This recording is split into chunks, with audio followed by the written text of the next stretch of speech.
Hey guys, let's talk Beyond the Gates for today, May 11th, 2026. Happy birthday to my grandma. Okay, so we start this episode with Vernon and Anita.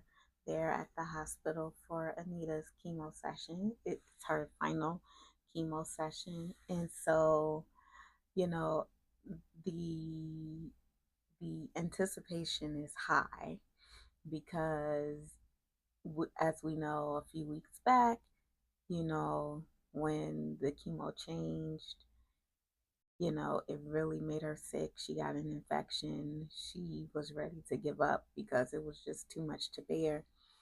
And, it took a lot to get her to fight on, but eventually we did. And we reached the point where the tumor is shrinking and she is coming up on her this is her last chemo session, and then she gets to move on to the next step in the process. So Vernon is excited, and she's excited, and they're talking about, excuse me, I'm tired. They're talking about, the hope that they have, going forward. And then we see towards the end of the episode, well, we see Ashley comes in and she's talking to her, and Ashley's emotional because she's good friends with Naomi, and this is Naomi's family, and this is such a milestone. And Danny and Nicole are there, and they're there to cheer their mom on. And and Anita gets to ring the bell because she has completed her last round of chemo, and it's such a beautiful moment because when you think about the path to get here and how hard it was, and that they almost didn't, or because she could have given up when she had the infection, you know, and it would have been understandable because she was really going through it. She was in so much pain. She was feeling so sick, her giving up, it was really understandable because she was really going through it. And like I was saying the whole time that she was doing it, I get everybody's position. I get her position because she's the person that actually has to deal with doing the treatments and all. But then I understand the family's treatment, the family's, wishes because they love her. They want her here with them. So it was just a lot. But she was able to make it through and get out on the other side. And now we're here. They went back to the house. They had some sparkling cider, and they, toast to, her finishing this step in the process. And it was Danny, Andre, Vernon, Anita, and Nicole. And it's just like seeing her be able to get through this part was a breath of fresh air to everyone. Then we went to Smitty and Martin, and Smitty's working, but Martin, since the kids have to be to school late, he wants to, spend some family time together because they don't get to do it. Samantha is gone to go pick up food from Morphy Jeans, and Tyrell is there, and Tyrell is upset because Jessica has committed to UCLA, and you're not going to be able to go to college together. And it's just so, it's a lot for him when you're 18 and everything seems like much bigger than it is. And so it, I get it. I get it where he's coming from, but his dads have a talk with him. And, I don't know how much good it does because, like I said, when you're that age, everything seems devastating. but they'll get through it some kind of way.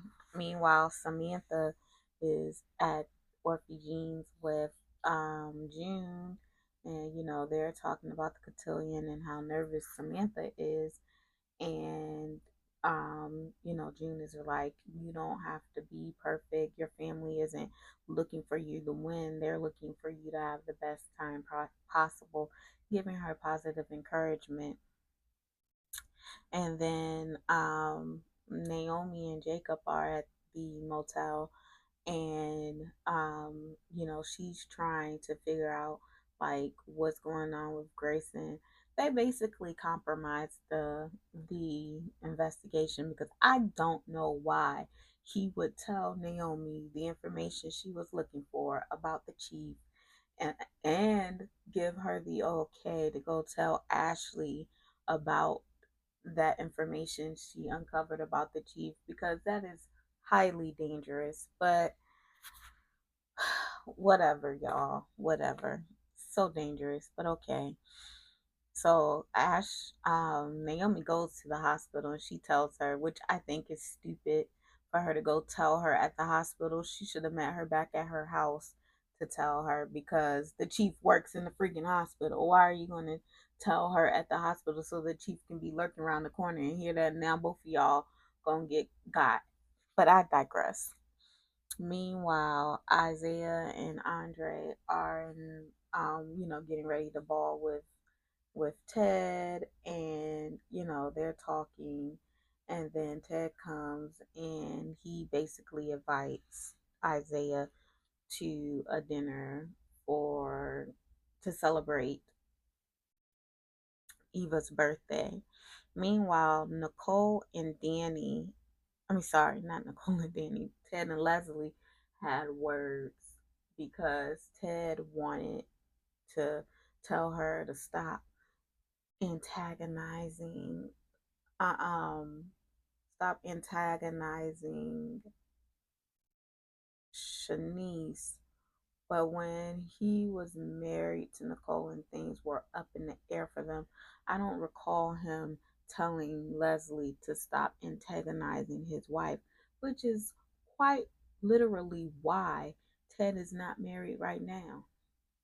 Because in none of this, when the truth came out, did he prioritize his wife and his family, or understand the changes that they were experiencing with the truth of your infidelity coming out.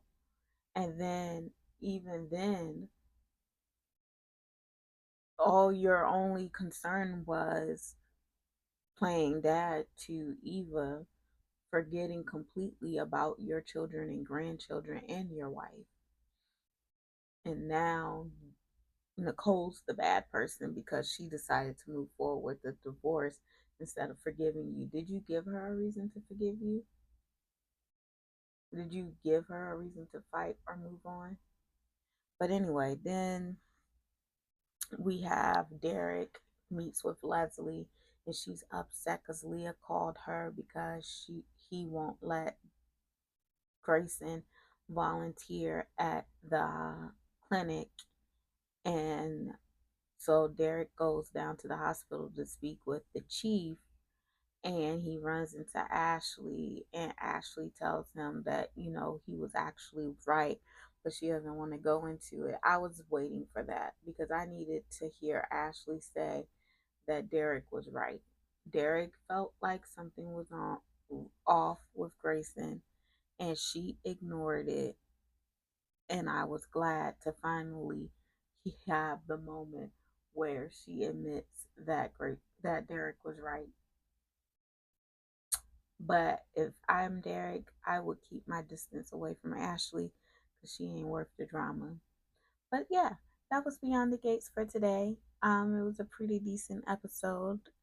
I didn't even see the spoilers for this week, but I think we have Beyond the Gates tomorrow. If so, I will be here to recap them.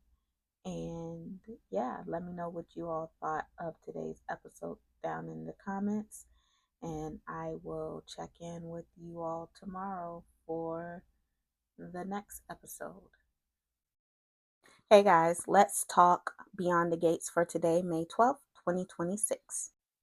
So we start this episode with Randy and Joey, and Randy is there to report back to Joey about his investigation into Smitty. And he was like, yeah, Smitty was meeting some guy at a motel. I didn't really get to see who it was, but I went and it's Rashad Woods or something, when he went and talked to the lady that is the clerk for the motel. And so later, Joey goes and he runs into Smitty, and he's like, "Oh, you cheating on Martin?" And he's like, "No, I'm doing you. This is where my what they call them, informants. That's not what they call them in the journalism. His sources. My sources want to meet, somewhere conspicuous or whatever." And he was like, "Oh." So then Smitty goes back and tells Jacob, "Oh, um." Joey got somebody following me. So then Jacob calls his dad. And then his dad's like, what does Smitty got to do with it? And he was like, oh, he's my source. Y'all all stupid. Jacob, Smitty, all y'all dumb. All y'all dumb. All y'all stupid. And I'm sick of y'all being so stupid. Because you should have never got involved. Whatever. Soapbox. I'm not getting on it. Anyway, so meanwhile, Smitty goes back to the hospital and let me put a pin in that. Naomi and Ashley are at the hospital, and she's trying to ask Naomi questions. Why you insist on having this conversation here at the hospital where Leah works is insane to me, because you're asking for her to overhear you or stumble upon your conversation and y'all to be off. Do y'all not realize that Jacob got the brakes beat off of him and Grayson just got stabbed? Why are we having conversations at the hospital where Leah is? And so anyway, she leaves because she has to go meet her dad at the law firm. So she stays at the hospital, and then Grayson comes, and then she's questioning Grayson again. And of course, Leah pops up and she's watching them. And so he's like, hit me. And she's like, no, what do you mean? He's like, Leah's watching, hit me. And she's like, no, no, no. And he's like, curses at her so that he can force a reaction out of her, and she hits him. He was like, oh, you felt like you meant that. Like, y'all are stupid. Like, Ashley, you can't be stupider. Still, that's not enough to get her to stop asking questions, because Smitty comes to the hospital and he was like, oh, I'm here to go see my mother-in-law. Oh, about the cotillion. And she's like, oh, yeah, you used that excuse on me before. And, they end up in Nicole's office because Ashley has to get answers to her questions. So they end up in Nicole's office because she has access even when Nicole's not here. Girl, y'all just doing too much all the time, and I'm sick of it. And I want all of y'all to get got at this point, because y'all dumb. Y'all deserve to get got. But anyway, so they go into Nicole's office and they're talking, and she's trying to get information to Smitty, but Smitty is tight-lipped because he has to protect his sources as a journalist.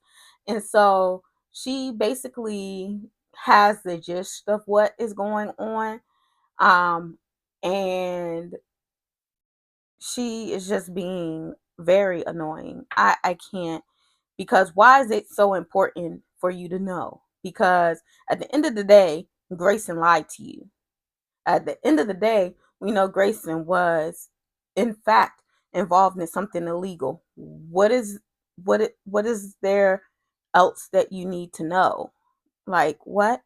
But anyway, meanwhile, Chelsea and Madison are at Orphe Jeans, and they're talking, and a reporter comes up to them and they're asking Madison about the lawsuit, and then, antagonizing Chelsea a little bit. And so they have words, and then she kind of like slaps his hand away and he drops his phone. But luckily, Chief Hawthorne was there and he kind of smoothed it away, so that the guy wouldn't press charges, because that was the first thing out of his mouth, is that he was going to press charges. Come to find out, the reporter, was sent there by Mike. Mike, y'all remember Mike from season 1? That was a walking sexual harassment lawsuit, and Bill had to let him go. Well, he's back. He's the one representing um the parent that is suing Madison, even though Madison never treated their child. So he's representing them, and he's at the law firm, and he is antagonizing Bill.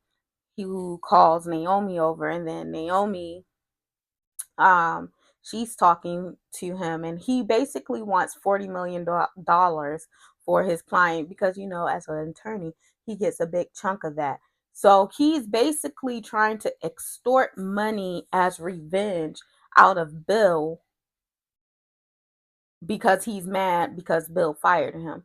But Bill didn't have a choice but to fire him because he was a walk-in HR violation, sexual harassment suit waiting to happen. Like, it is what it is. But because he even, like, when Naomi got there, he even sexually harassed her, talking about something, did you wear that outfit for me? Boy, you ain't learned nothing since you've been gone, huh? So, yeah, so he wants $40 million. They call Chelsea and Madison, and they tell him that he has a vendetta. And Madison was like, maybe you can refer me to another lawyer. And they were like, you don't really want this, we have a stake in this because you're family or whatever, whatever. But I think that hiring her another attorney, getting her another lawyer, will actually be best, because then Mike loses his, because he wants it in blood from Bill. So if Bill's not on the case, if Naomi's not on the case, he's not getting any satisfaction out of this. So I actually think that it would probably be in Madison's best interest to get a different attorney, but they want to fight it out.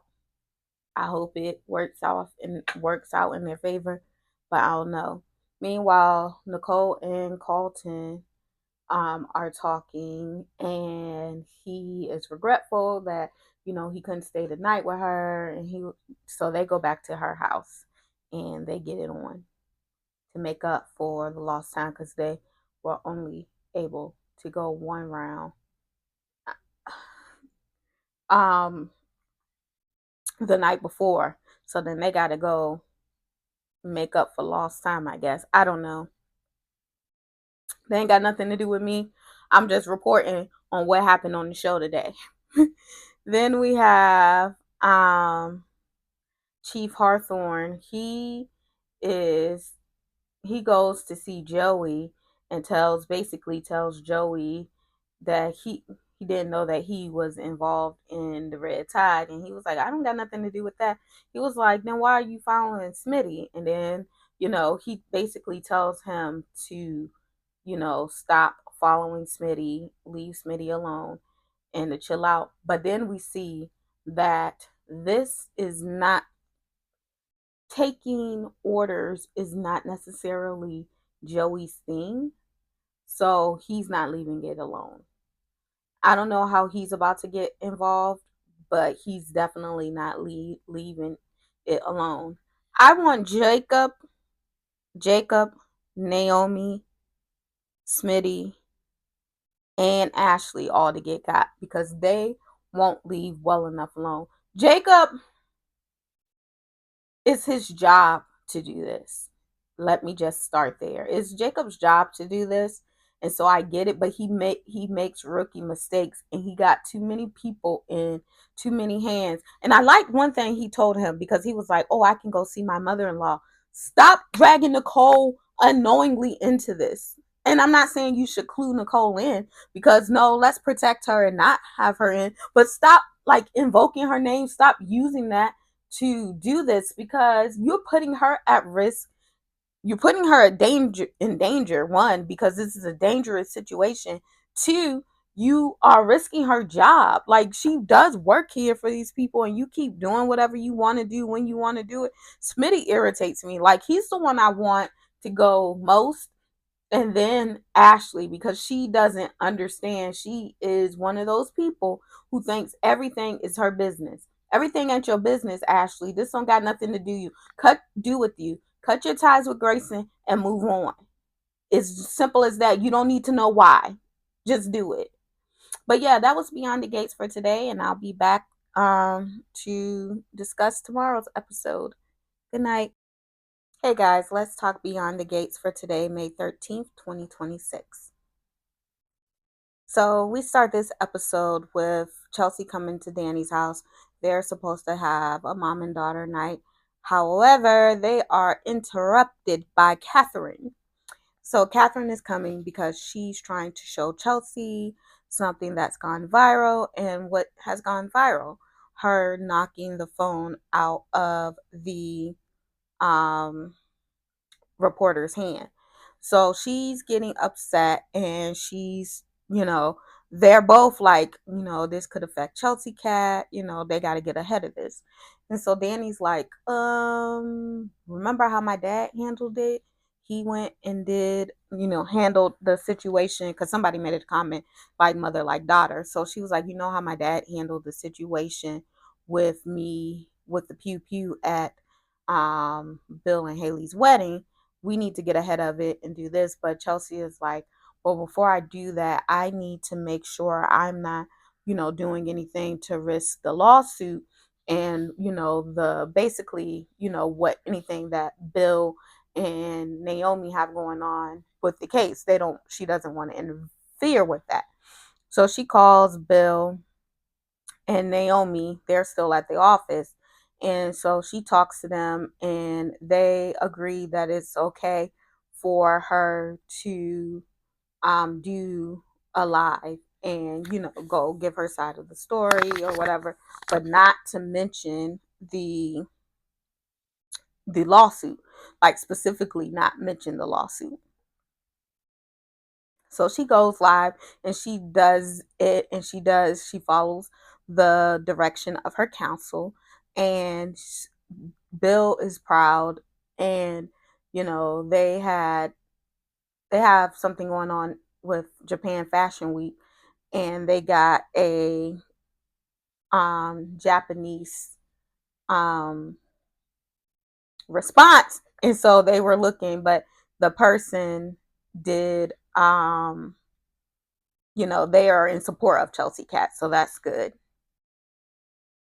Meanwhile, while Bill and Naomi are in his office talking, Haley comes in and he was like, yeah, me and Naomi are working. You go ahead and go home without me. And she's like, I'm not leaving here without my husband. Then she goes in this, woe is me. I know, because Naomi is like, basically, I will leave and y'all go ahead and do what y'all gonna do. She was like, no, I know you don't want to have a drink with me and whatever. But Naomi is tripped into staying. I would never be guilt tripped into staying around people I don't like. I don't care if it's gonna make you happy, Dad. Sorry. Um, but anyway, so she stays to have a drink, and they're talking about how Mike is the attorney suing Madison, and she's like, "Oh, he's the worst thing that happened um to this firm." And Naomi goes, the debatedly, why was I on my way home? And I'm listening to this on my way home because I'm serious about making sure that I push these out to y'all in a timely fashion. So if I have to listen and not watch on my way home, I will do so. So I'm driving on my way home, eating a bag of Funyuns, and Naomi says debatably, and I almost choke on a Funyun because, yeah, girl, you the worst thing. I mean, yeah, he's bad because he's a sexual harasser, but you a scammer. You that new Carisha song, Spend It. That's Haley's theme song, right? I'm just asking. The class want to know. But anyway, so meanwhile, Tomas gets a call from that stupid Smitty, and Smitty wants to talk to him about Lynette. So Tomas goes down to Uptown to meet with Smitty, and Smitty was like, I need you to tell me about your client. First of all, why do you think an attorney was just going to tell you everything they know? You're delusional. But anyway, so He's like, tell me everything you know. He was like, I'll tell you some of what I know about Lynette if you tell me everything you know. So he basically is like, yeah, she was one Leah was one of Lynette's victims, and you know, Tomas is like, yeah, I think she left town because she left town because, it was like it was getting too hot in the kitchen. And then Smitty was like, or something else could have happened. So, um, Smitty, well, Tomas tells him, if you keep investigating, you might find out information. And if you find it, you need to let me know everything that you find out, because he's trying to solve the mystery of what happened to Lynette too. And he tells Smitty that he thinks that Haley has something to do with it. Meanwhile, Ted, Leslie, Isaiah, and Eva are at Eva's apartment celebrating her birthday. And Leslie irritates my soul. Like, even the sound on of her voice sounds to me like nails on a chalkboard. I'd be like, shut up. Like, can you just be normal for once? Like, why do you gotta come with all the embellishments in your voice and oh no, no, no. Shut up. Like, just be normal. Please, Leslie, I beg of you. Like, just act like a normal person. But she ain't normal. So she's up there being extra. She's complaining because the party isn't grand. She's complaining that Isaiah cooked. She's complaining about everything. And so then, they give gifts. She gives Eva the necklace to the earrings she bought her for Christmas. Ted gives some sentimental gifts. And then he's like, okay, we got to leave. So they go to leave. And so anyway, they leave, right? And then they leave separately. And he goes to the club to get in a run because having to deal with Leslie is a lot for anyone. Meanwhile, Vanessa and Nicole are at the club and they're chatting, and she's telling her, about how she was thinking about Ted when she was with um Carlton. And she's like, well, maybe you need to get it out your system. Vanessa, please don't give nobody no advice. And then didn't Nicole say that she was repulsed about by the thought of sleeping with Ted? Well, did her mind get the memo? Because then she leaves out of the club. She steps away from where her and Vanessa are talking, and she steps out, and Leslie steps in, and messy Vanessa is trying to cover her tracks. She's nervous. She's sweating like a whore in church because she don't want Nicole to come back and see her kikiing with her new best friend. Because if y'all remember, at the club, she wants Malone and Leslie to be her and Joey's new couple friend. But she don't want her best friend to see her kikiing with her enemy. And so Leslie going on and on about how she had a nice evening with Ted, and maybe they can all three be a family and all this stuff. And Vanessa's face looks like the cat that caught the canary. Meanwhile, Ted and Nicole ran into each other, and she looking all at him because his muscles is glistening and stuff. So she looking at him, and she thinking about him throwing her against the wall. And I'm like, Nicole, didn't you just say you was repulsed by the thought? This don't look like repulsion. I'm just saying.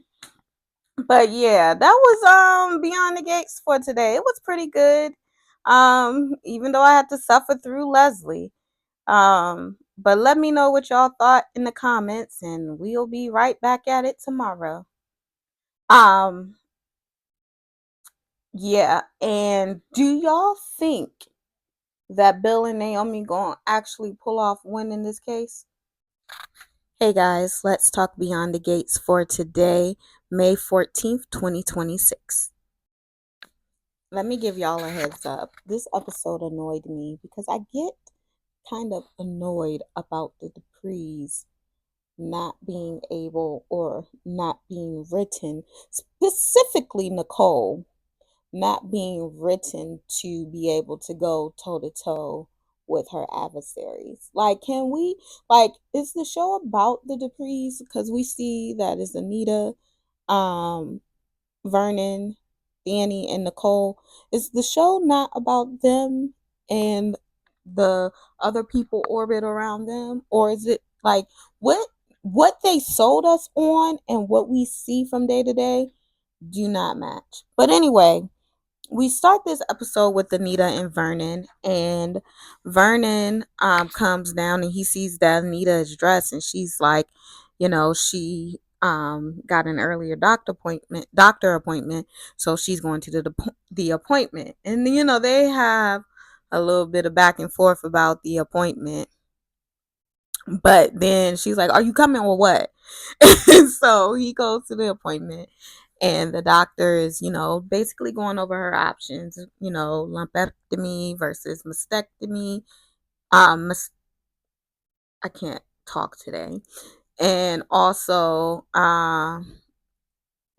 talking about removing her female organs, just, going over her options, and radiation, and he was telling her about how the radiation doesn't affect you the same way that the chemo does, so you would still be able to live your regular day-to-day life. So he was telling her what her options were, and she essentially made her decision and decided that she is going to go ahead and go for the lumpectomy, and she's going to move forward with her life and planning her life and living her life and getting back on track. And so they were like, usually you wait about a month after you finish your last round of chemo, then we'll do the surgery, and then you'll start the radiation. So Gran is on the mend. We have a plan in place, and onward and forward we go. Then we have Nicole and Samantha. They're at the country club, and Samantha is stressed out about Cotillion. And while she's stressed out, here comes Anastasia and her raggedy granddaughter, and further stresses her out. Anastasia said something to me that is very striking to me. She said that as a Dupree, Nicole thinks that her name allows her to do anything. But you think because you are who you are, you can say that this young lady who has been adopted into this family, she's literally a part of the family. So you're delegitimizing adoptive families. Is that what we're doing here, Anastasia? And I wish Nicole would have gotten like that with her. Because let's call a spade a spade. Why does Nicole always gotta act like the cat got her tongue? Like, you can't speak. You are a psychiatrist. You speak for a living. Like, you can't say anything to people. You just let them have um you just let them say whatever they're gonna say and disrespect you. Like, it's just a lot. Because I really would just appreciate them allowing the Duprees to adequately go toe to toe with these people, because they don't allow that. And then I don't know. But yeah, so they're making disparaging comments about June, making disparaging comments about Samantha.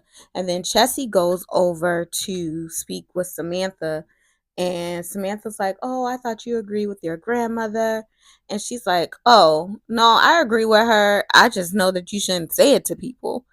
And Samantha is overwhelmed because naturally, because you are adopted, you have some insecurities, and that's a natural thing.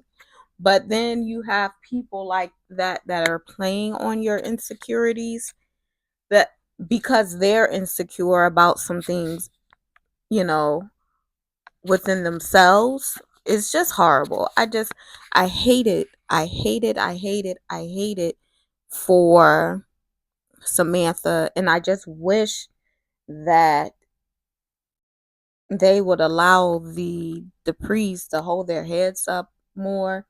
And I mean, some people do it, like Danny. She don't got a problem with going toe to toe with somebody even grand, but I hate that they have Nicole hold back. And I guess that's to show like different personality types.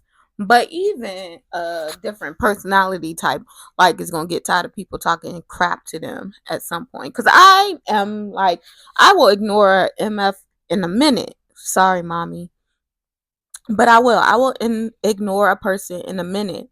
But even I have a point. It gets to a point where, okay, you're not going to talk to me that crazy, and I'm gonna just stand here and let you talk to me crazy. You know what I'm saying? But anyway, then we have Vanessa and Joey, and I don't even know what was going on there. She's looking for his sister. He ain't tell her to look for her sister. What he said to her ain't necessarily wrong, but he then goes and takes Donnell some cufflinks, and Donnell mad because he's like, he trying to be my dad, and he ain't my daddy.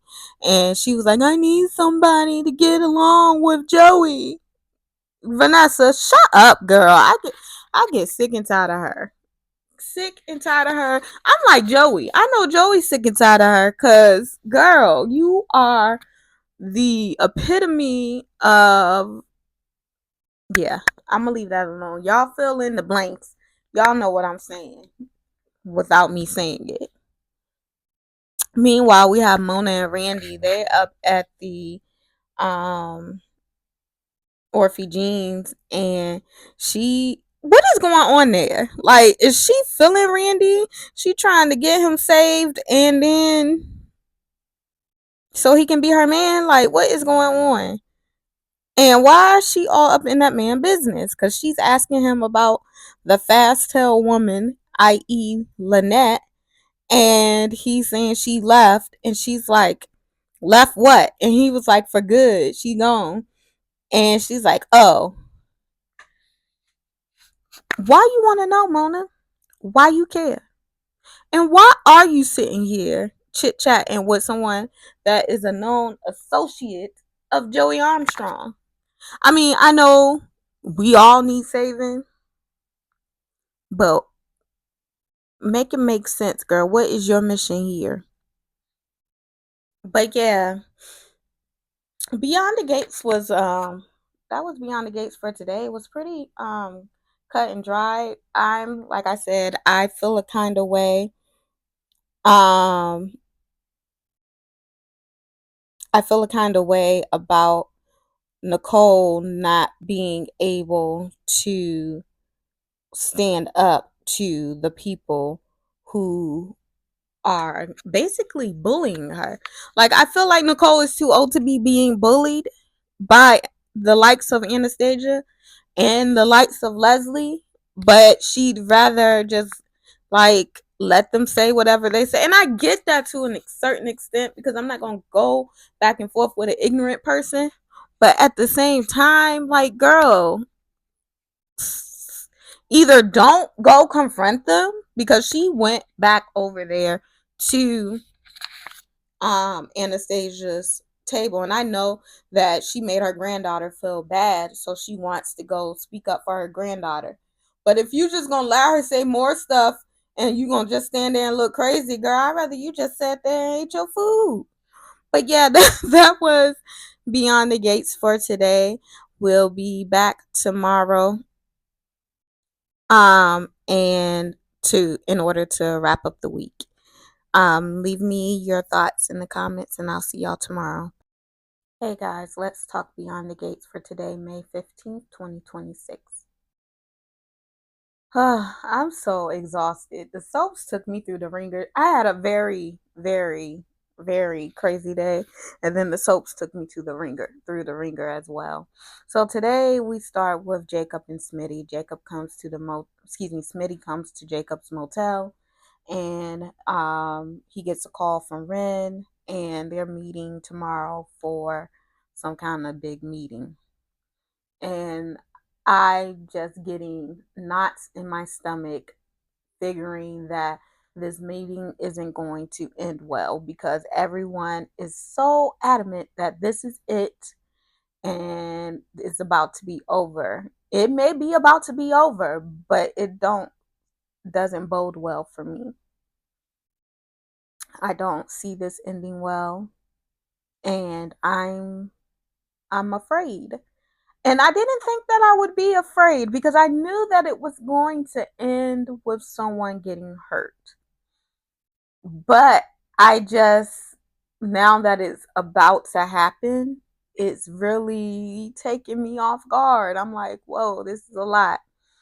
Meanwhile, Martin gets a call from his mom telling him that,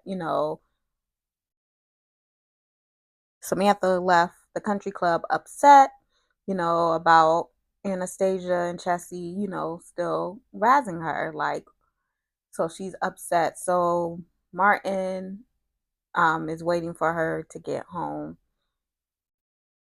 and so they can talk. Meanwhile, Ted and Eva are at work, and they're, doing things. And he mentions, how nervous Kat was while she was getting ready for her cotillion, and then he immediately apologizes because of the missed opportunities with her. And I understand that on a very basic level, but at the same time, I'm over it. Okay. You weren't there. You didn't know she existed. Her mom didn't tell you. So, I mean, I guess you gonna keep apologizing. Okay, whatever. But I don't see him doing this much apologizing when she mentions Kat in a disparaging light. But simply mentioning Kat, he's apologizing. I just have a thing where Ted irritates me, so y'all just gonna have to excuse me. Meanwhile, Ted calls Monica to the hospital because he wants her to talk some sense into Shanice because Shanice is running scared. If Shanice had any good sense, she would leave. Her aunt telling her this story kind of reminded me of Aunt Stella on General Hospital about her love that she let go. I don't feel sorry for Stella, and I ain't got nothing against Monica, but I don't not Ted has too much baggage. He has too much baggage, and that's just what it is. And Shanice should cut her losses and go about her business because he's going to end up hurting her. Especially if Miss Nikki um gives in to temptation. And I say that because Nicole runs into Ted again at the country club, and again he is in his workout clothes, and she looking at him like he a piece of that chocolate cake Portia was eating on General Hospital. And she's looking at him like she wants to sample a piece. But you said that it's repulsing thinking about being with Ted again. Don't do it, Nicole, because Ted is full of crap, and he gonna end up back in Leslie's bed yet again, and it ain't gonna be under the influence of alcohol. I'm just saying, Ted, he doesn't set boundaries enough with Leslie to make me believe that he can not hurt whoever he is involved with, whether that be Nicole or whether that be Shanice. I don't trust Ted because he has some kind of weak spot when it comes to both Eva and and Leslie. And I understand Eva because she's his child, but I don't understand it when it comes to Leslie, and it irritates me. And I want both Shanice and Nicole to go on about their merry little way and find happiness elsewhere, because it's not going to be with him, because Ted, he don't got it. Meanwhile, Naomi is at the hospital working because she's trying to keep eyes on Ashley. But Jacob calls her, and when she goes to take the call for Jacob, she leaves Ashley, and then the chief corners her. And so the chief is talking to her, and then Ashley is being nervous Nelly, but then she reins it in, and then she tells the chief, yeah, thank you. I know that I was talking to you about Grayson, but I'm going to put up boundaries. I'm not going to mention Grayson anymore unless I need blood work. I shouldn't have been crying to you, my boss, about my personal life. I do apologize about that. And she was like, well, good. As long as you keep your boundaries in place, then, we good. And so she leaves it there. Meanwhile, Leah goes to the PCPD. Sorry, still in Port Charles.